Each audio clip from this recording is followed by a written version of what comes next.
interesting interaction taking place.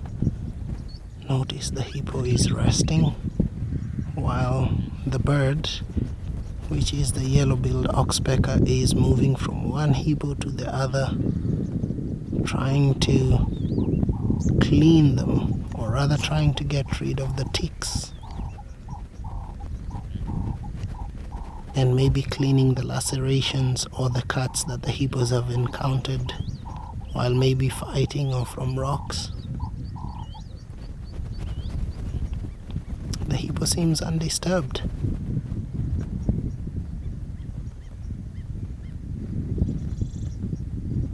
So they have been grazing all night, and now in the morning is when they tend to rest, or rather spend most of their day in water.